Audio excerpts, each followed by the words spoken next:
My fiancée and her best friend secretly drained my money. Then I also learned their shocking truth. I'm 28. I never thought I'd be writing about how my perfect relationship imploded, or how the woman I planned to marry was living a double life right under my nose. But here I am, picking through the wreckage of what I thought was my future. I met Nora 2 years ago at a friend's housewarming party. She caught my eye immediately, confident, charming, with a laugh that could light up a room. We clicked instantly, sharing similar tastes in music and food. Looking back, I should have noticed how her eyes lingered more on the expensive artwork in my friend's house than on our conversation. Our relationship moved quickly. After all, her joy at discovering new places made it all worthwhile, or so I thought. I proposed after a year, presenting her with a ring that cost 3 months' salary. She squealed with excitement, immediately snapping photos for her Instagram followers. We lived together in the small but comfortable house I'd bought before meeting her. While I worked full-time on my tech job, she took classes at the local community college and spent time with her friends, particularly her best friend Carol. They'd grown up together, so their close relationship seemed natural at first. Carol was at our house constantly. They'd watch movies, practice hairstyles, and spend hours in Nora's home office, supposedly working on college projects.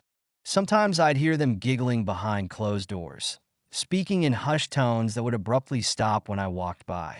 A knot would form in my stomach during these moments, but I'd shake it off. They were best friends, of course they had inside jokes and secrets. Everything changed during what should have been a routine work trip. I was scheduled to be away Thursday through Sunday for a client presentation in Chicago. Nora seemed especially cheerful about my departure, giving me a lingering kiss goodbye and teasing, "Don't come back too soon, or you'll ruin your surprise." I felt touched that she was planning something special for my return.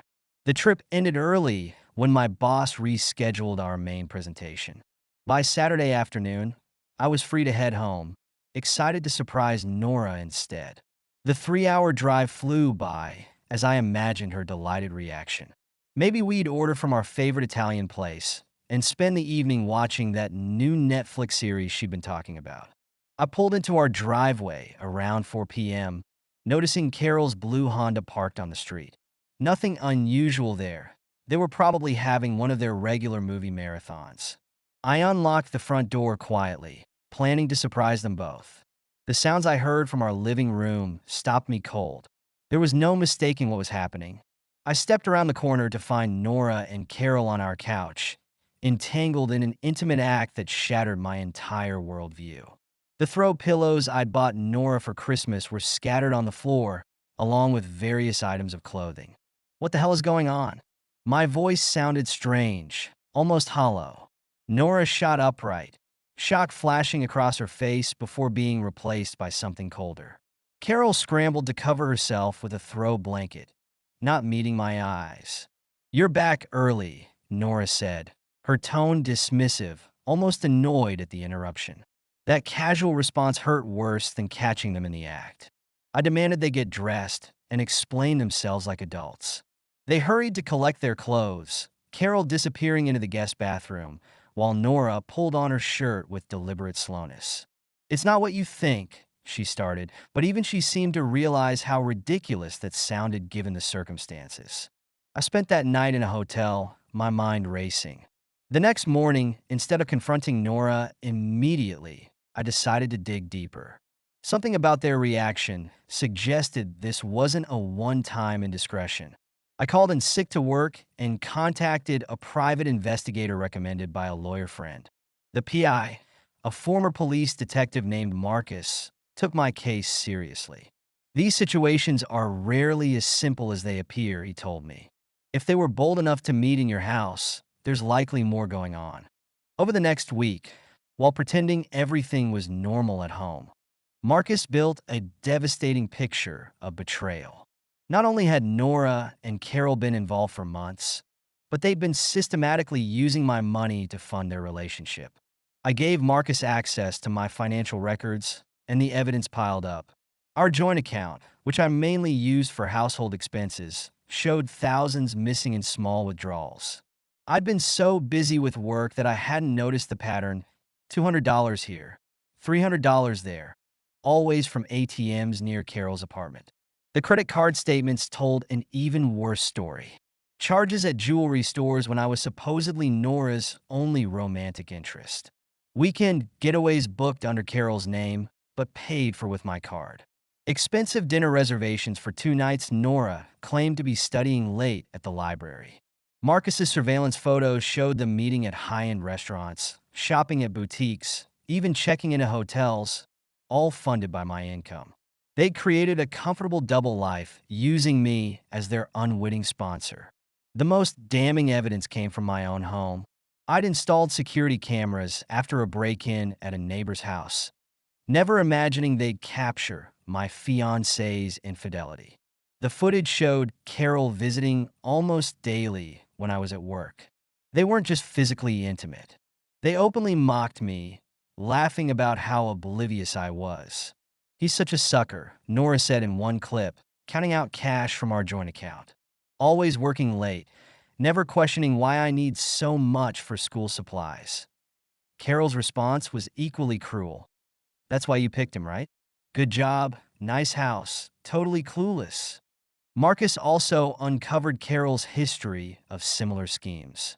She had a pattern of helping friends infiltrate the lives of financially stable partners, then pursuing relationships with those friends while bleeding the partners dry. 2 other men in our city had similar stories, though neither had pressed charges. Armed with a thick folder of evidence, I prepared for the confrontation. But first, I took steps to protect myself. I froze the joint account, canceled all shared credit cards, and documented everything of value in the house with photos and receipts. When I finally confronted Nora, her reaction was chilling. Instead of denying anything, she shrugged and said, "Look, you were just a provider in our relationship. Carol and I have been together for a while, but you had a house, money, and were gullible enough not to notice." That casual admission of seeing me as nothing but an ATM made my blood boil. When I told her to get out, she tried to threaten me.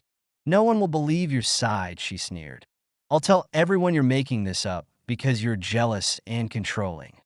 That's when I decided to end this dramatically. I called her parents, asking them to come over immediately.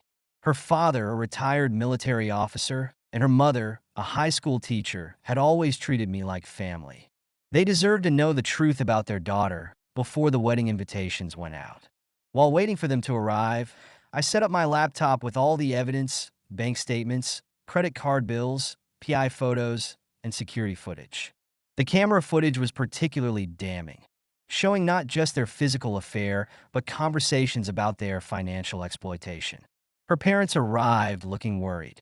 Her mother hugged me automatically, asking if everything was okay. I asked them to sit down, took a deep breath, and said, "There isn't going to be a wedding. Your daughter has been using me while carrying on a relationship with Carol."